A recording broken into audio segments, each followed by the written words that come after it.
Sumatera gitu kan, nggak cuma terkenal cuma begalnya atau segala macam kejahatannya kan, ternyata di Sumatera juga masih banyak orang-orang baik.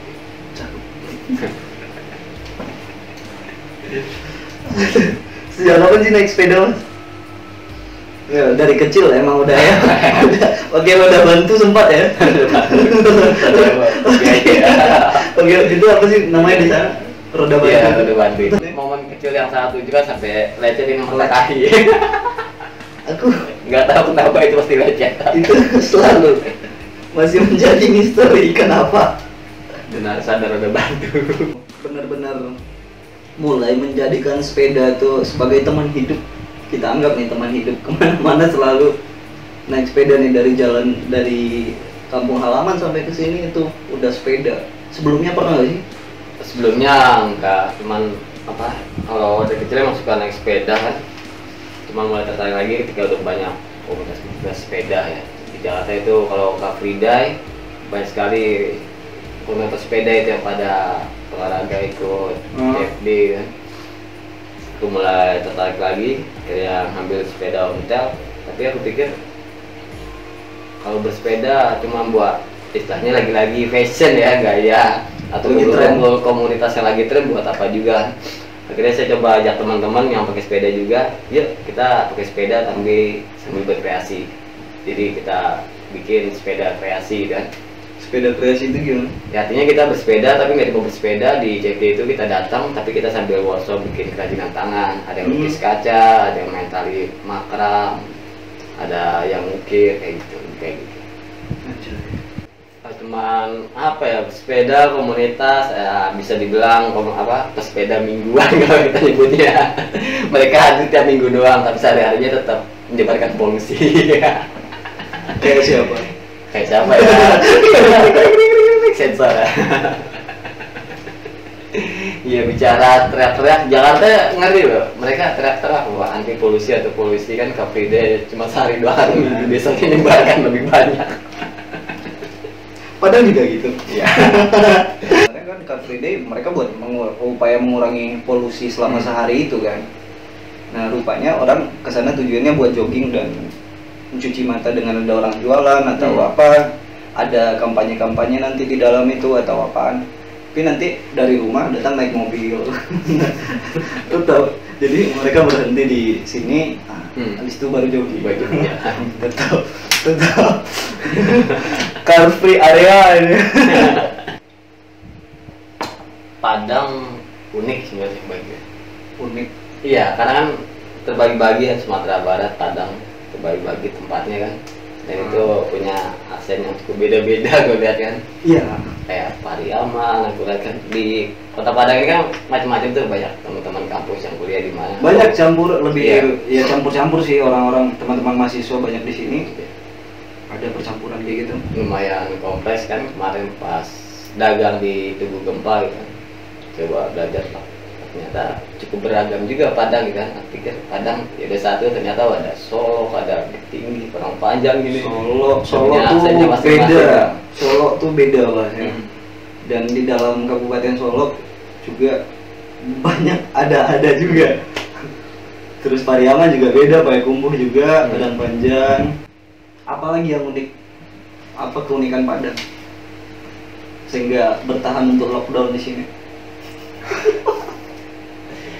Sebenarnya bertahan. Kenapa memilih lockdown di tempat yang unik seperti ini?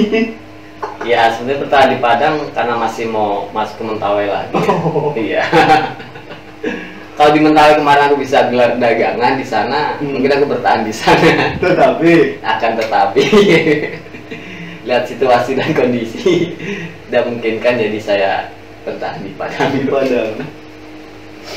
Jadi ada rencana mau ke Mentawai lagi.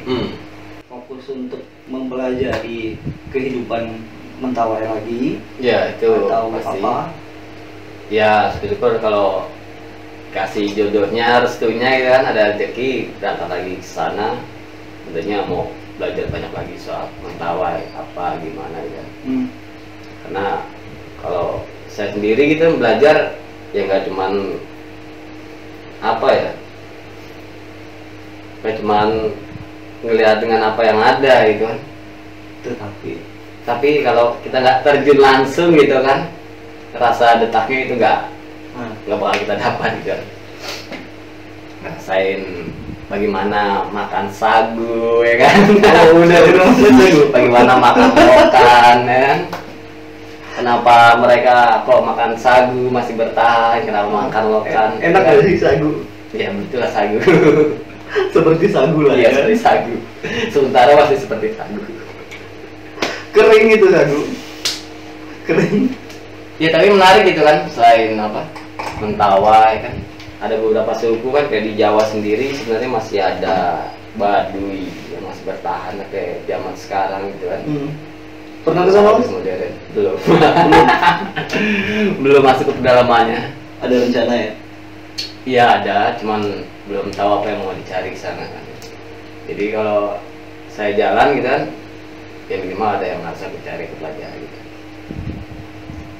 Itu menarik juga Baduy kan, sampai sekarang mereka masih bertahan dengan bahasa adatnya, bahasa pemersatunya. Nah itu bagi saya itu apa ya, bagian satu-satuan dari, bicara kayak jauh banget dari Indonesia gitu, keragaman macam-macam gitu kan. Sebenarnya kan kalau kita lihat Indonesia kan banyak suku kan, banyak pulau gitu kan. Nah kekayaan dari setiap suku itu sebenarnya harus dipertahankan. Kenapa? Karena itu menjadi benteng-benteng fondasi kekuatan Indonesia sebenarnya.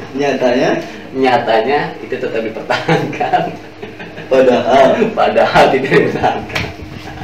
Siapa yang punya kerjaan? Jangan sebut merek lah, merek lah. Aduh. Ya itu menarik kan. Zaman sekarang udah, aku lihat orang coba untuk berbudaya kan, apalagi dinas-dinas para yang ahoy kan. Oh. Macam-macam festival budaya semua dibikinkan, ngapa sebuah kultur setiap daerah, tapi nyatanya sebatas seremoni aja. Itu aku kemarin sempat bahas itu dengan Jak Pito. Apa kayak tentang itu. Kayak apa tuh? Ya aku mandangnya kalau emang gitu sih, kebudayaan, tato, kesenian tradisional dan lain-lain itu hanya muncul dalam agenda-agenda pariwisata. Ada kepentingan-kepentingan pariwisata yang harus dimunculkan dan membutuhkan bentuk-bentuk kebudayaan itu. Tapi bukan karena kebudayaan itu harus dipertahankan atau harus dihidupi. Ya mungkin harus dikaji ulang lagi ya pada dinas kebudayaan, kita budaya itu apa ya. Jadi budaya itu sebenarnya gimana, Mas? Ya kalau apa? Ya udah jelas banyak keterangan budaya diambil kata dari budi dan daya. Budi berarti sikap laku kita yang baik dan menjadi daya hidup kita sehari-hari gitu kan. Nah kalau lepas dari budi dan dayanya gitu kan, apa gitu yang disajikan gitu kan? Cuman praktek-praktek kehidupan. Festival. Apa ya, festival Tarian. Ya karena gini, apa?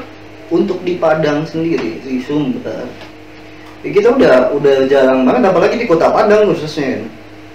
Bentuk-bentuk nyata kebudayaan itu kita cuma bisa melihat kayak pakaian, tarian, silet. Nah, itu jarang ada yang emang nggak benar-benar dihidupi masyarakat itu sendiri.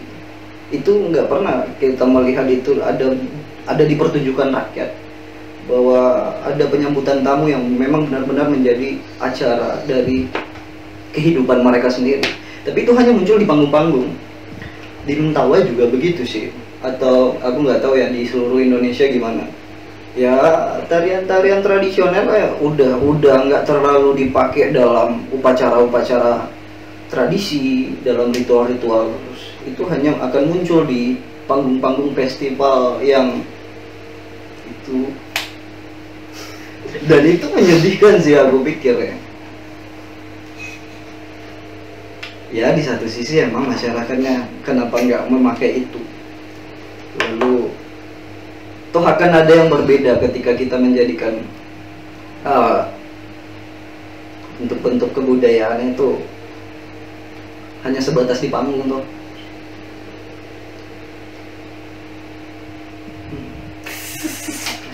Agak sensitif. Anjay.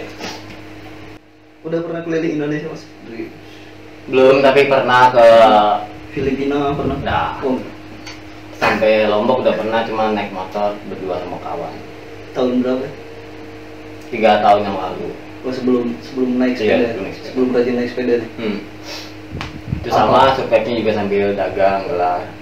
Itu lebih Gimana di sana? waktu itu belajar lebih ke soal ornamen candi-candi sih. Di mana? Lombok. Iya, itu jalan lusur sampai Lombok, sampai ke komunitas-komunitas, terus melihat apa. Lombok ada candi. Di Lombok ada beberapa itu candi. Candi aku Meninggal. nggak tahu. Serius? Aku juga lupa namanya. Kayak di Ada? tapi lebih banyak di daerah Jawa Timur, kayak di Jombang, terus di Malang. Itu peninggalan apa? Itu peninggalan era kerajaan Majapahit. Kediri, Majapahit. Inilah Gang Sumatera.